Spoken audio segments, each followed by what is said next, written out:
Right now, somewhere in the world, someone is lying awake in the dark, sheets soaked through, unable to sleep because of the heat.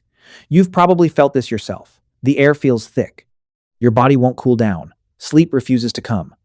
Now imagine that same feeling, but there's no fan, no air conditioning, no cold water from a tap, no electricity at all.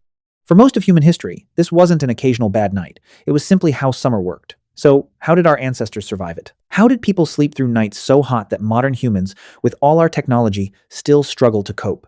The answer involves biology nobody expects, architecture that predates written history, and a strange nightly ritual practiced almost everywhere on Earth. And it starts with something most of us never think about, the fact that humans are, quite literally, built for heat in a way almost no other animal is.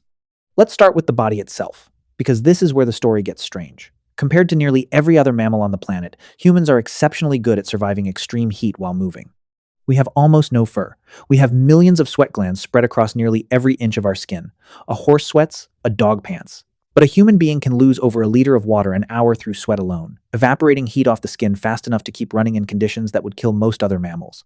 Researchers studying human evolution believe this ability developed on the hot savannas of East Africa over 1 million years ago, as early humans began hunting during the hottest hours of the day, when predators were too overheated to chase them.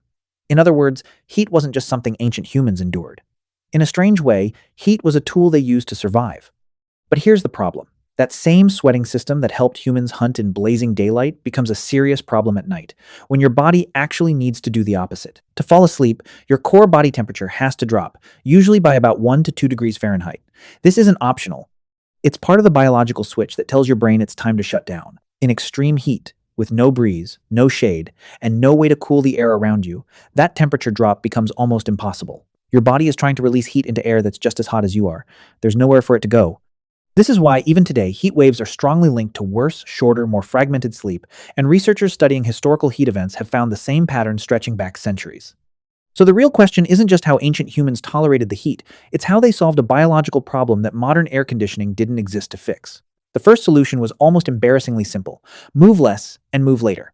Across nearly every hot climate culture in history, from ancient Rome to Persia to Mesoamerica, the hottest hours of the day were treated as dead time. Work paused, markets closed. People rested indoors, in shade, often sleeping briefly in the early afternoon. This is where the modern siesta comes from, but it wasn't just a Mediterranean habit. Versions of it appear independently across South Asia, the Middle East, and parts of Africa, in regions with no historical contact with each other. When multiple unrelated civilizations independently arrive at the same solution, anthropologists take that as a strong sign the behavior wasn't cultural preference, it was survival. But daytime rest only solved part of the problem. The real challenge was still the night. And this is where ancient architecture becomes almost unbelievably clever. In ancient Persia, roughly 2,500 years ago, engineers built structures called badgers, tall, wind-catching towers rising above homes, built specifically to funnel even the faintest breeze downward into living spaces. Combined with a qanat, an underground channel carrying cool water beneath the building, incoming air could be cooled before it ever reached a sleeping person. In some cases, researchers estimate these systems could drop indoor temperatures by 20 degrees Fahrenheit or more, entirely without electricity, using nothing but airflow and evaporation. Ancient Egypt developed something similar but different. Long before the badger, Egyptians hung reed mats soaked in water across doorways and windows. As hot desert air passed through the wet reeds, evaporation pulled heat out of the air, cooling it before it entered the home, essentially building the world's first swamp cooler, thousands of years before refrigeration existed. And Egyptians didn't just cool the air. They changed where they slept entirely. Rooftops at night were often cooler than the inside of a stone or mud brick home, which had spent all day absorbing heat from the sun. Sleeping outdoors, under open sky, let the body radiate heat upward into the cool night air, a trick that architects today still call nocturnal cooling. Thick walls played a role too, but not in the way you'd expect. In Mesopotamia, some of the earliest large cities in human history were built using dense mud brick walls, sometimes several feet thick. These walls acted like a thermal battery. During the day, they slowly absorbed heat, keeping interiors relatively cool. At night, that stored heat radiated back out, slowly, long after the sun had set. This effect, called thermal mass, meant indoor temperatures lagged hours behind outdoor ones, buying residents a cooler window to sleep in, right when they needed it most. Meanwhile, on the other side of the world, an entirely different solution emerged, one that had nothing to do with walls at all. Across Mesoamerica and much of tropical South America, ancient peoples slept in hammocks, woven from plant fibers and strung between trees or posts, well above the ground. This wasn't just about comfort. Ground-level air, especially at night in humid climates, tends to be still, damp, and trapped.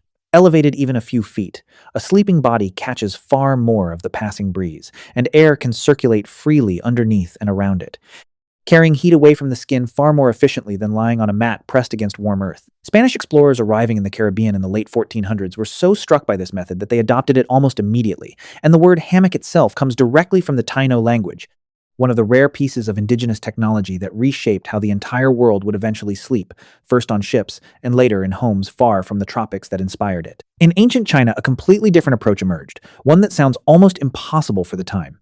As early as the Qin and Han dynasties, wealthy households used deep stone-lined cellars called ice houses.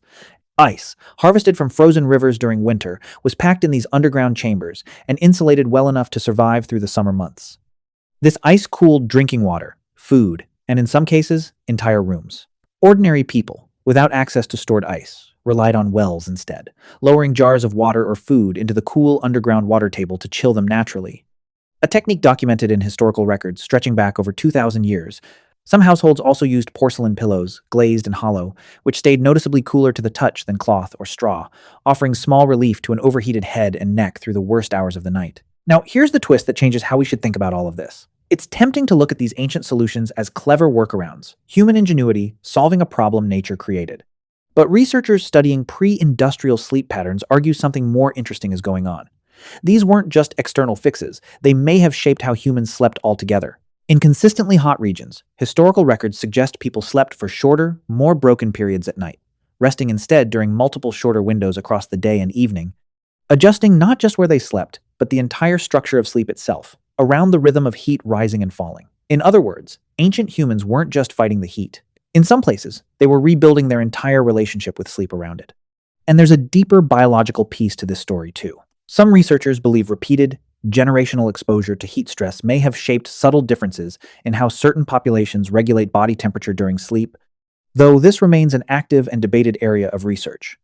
What's less debated is this.